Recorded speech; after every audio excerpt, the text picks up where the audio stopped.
4 months and 22 days, almost 5 months, and honestly, the time has flown by. Uh, Last week I recorded on about Mother's Day, and I had a great time. It was difficult. My Mother's Day was hard, but as I've said it many times before, and I'm gonna keep saying it because it's a constant battle. It's a daily situation that I face, and I know that others face as well. You have to choose to not feel depressed. I know it's easier said than done. I could choose to sit here all day and cry. I could choose to forget who I am, and for everybody who knows me, you know that I love makeup and I love primping myself up, and I could choose not to do that and just feel and look depressed. But I choose to face every day as a new day. I make mistakes just like everyone else does. And I'm not always positive, and I'm not always focused on all the good. I am human. And although God has given me the strength to get where I'm at today, I know that tomorrow isn't promised, and I have to ask God for new strength tomorrow, just as you should as well. This life is so short. This life is, it feels like it's an eternity, because it does. It feels like, oh my God, how long am I going to be on this earth? But eternity is eternity. And we have to refocus. So my word for today is refocus. So refocus with me. Let's refocus. Refocus on today. Refocus on what you want your destiny to be. Refocus on who you want to be.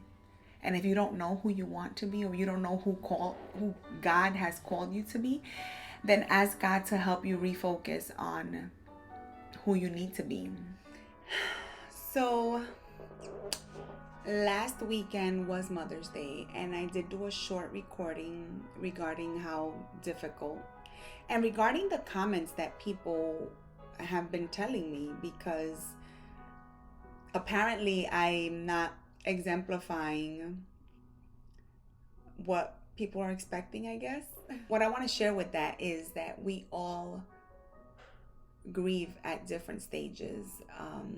There's different levels, and there's different stages, and not everybody goes through the same stage at the same time. Not everybody grieves the same. Not everybody processes a loss like this the same. And one thing that I want to make clear is that I have really hard moments, like, and like it's funny because like they say, when you see what you see in social media is just like a facade, and in all reality, it kind of is. Because I'm not going to sit in social media and put depressing news out there, and put my sorrows and my woes and put that energy out there. Like, what is it benefiting you and me? It's important that we put positive energy out there. And I have intentionally made that decision. And the word that I want to give today to you is to be intentional with your choices, be intentional with your thoughts, be intentional with your actions, what you're doing, why you're doing it. I could choose to stay home depressed. I could choose not to make plans. And I have friends now that call me and they're like, "Oh, you're always busy." Yes, I intentionally make sure that I'm not allowing my brain to feel the loneliness 24/7. A little bit about widowhood is, I don't know about other widows, but for myself, my husband was my person, which means he was the one that I would call. He was the one that I would, when you hear news, who do you tell? Let me call him. So it's happened various times. I've wanted to call him to tell him what happened. And now he's not around, which means who do I turn to? Like, who do I call?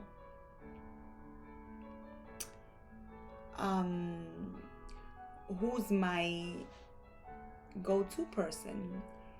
I just, that's where I'm at right now. So I don't have him, and I don't have a go-to person, and I'm missing that. I am. And in my quiet times, yes, I listen to worship music. Yes, I pump myself up. For those of you who follow me on social media, I have my Fridays sessions. I dance. I enjoy music. I sing. I just have a good time. And if you allow yourself to wallow in your sadness, if I allow myself to just meditate on all the bad, then that's how I will live. First of all, that's not how God wants us to live. Second of all, whatever you put out there is what you'll get, and it'll literally make you sick. It'll make you sick.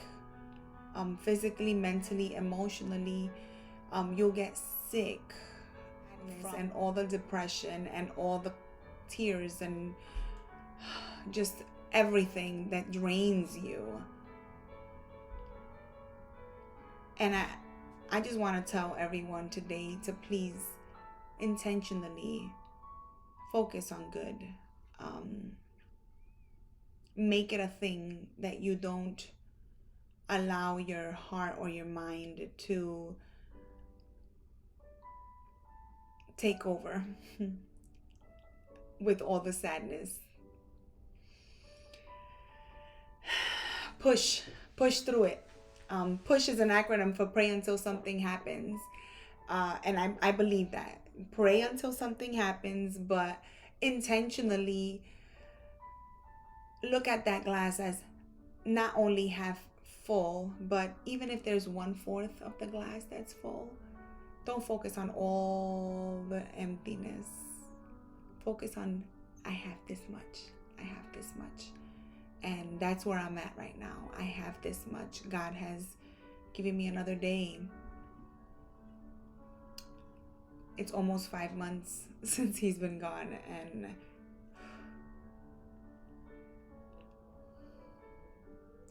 I really don't know.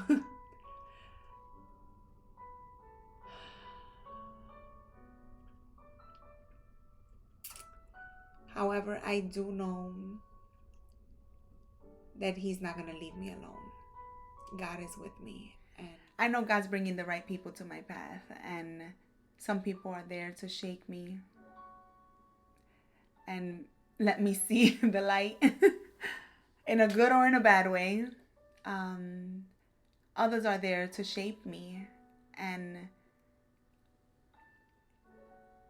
help me become who I'm supposed to be at this season. And then there are those that God is bringing into my life to sustain me and help me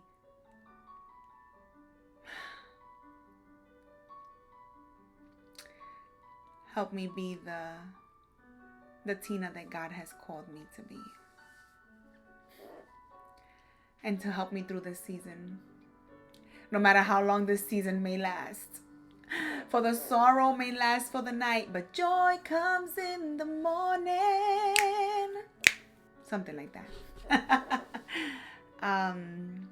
Joy comes in the morning, and I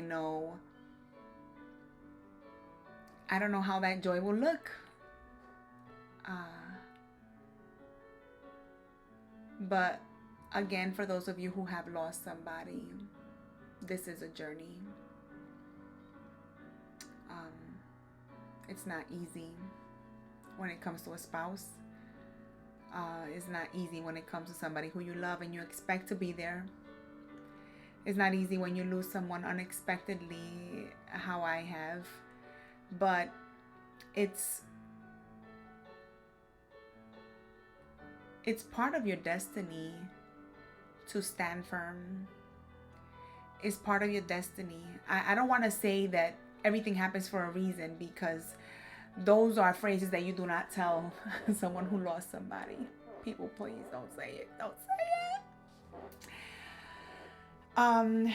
Yes, everything does happen for a reason, but everything that happens to us we decide how we're going to allow it to impact us. And I encourage you today to be better. With all your brokenness, with all your scars, with all your wounds, with everything. You can be bleeding from your battle. Not even gotten your stitches yet. You're open sores. But choose to be better.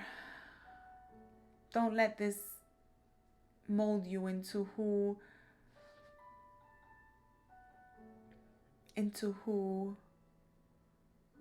you think you should be because of your pain. And don't let others tell you how to grieve, and when it's too much and when it's not enough. I've been there. I am there. And I just want to tell you that you're not alone. If you are a widow or if you have lost a loved one, please feel free to reach out to me. There's a community that will help you, sustain you, and will keep it real, because if you thought I was real before, I will keep it 100 with you. I will keep it real to the fullest. So at this time, I just want to remind everyone to refocus. Every morning, refocus. I have a few sayings that I tell myself, and it's once my feet hit the floor, the tears are no more. That's corny, I know. But I could wake up in the morning sometimes and I'm just like a basket case. But before my feet hit the floor, I pray to God and I ask Him for strength. I look through my social media and I look for memories. And then my feet hit that floor and the tears are no more. Join me in hitting that floor so that your tears will be no more. Join me and make a conscious decision to be better in this pain, whatever loss you're suffering. Thank you so much for listening to my rant that has been all over the place today. Don't forget to like and subscribe, and please share this video, because when I record, I know that somebody is being touched, somebody is being spoken to, and people reach out to me and tell me that they are impacted by one or two words or by the entire video. it doesn't matter, because this is not only for me, for my well-being. It's so that you can know how I'm doing and so that you can be impacted as well. Thank you so much. Again, don't forget to like, share, and subscribe. Until next time.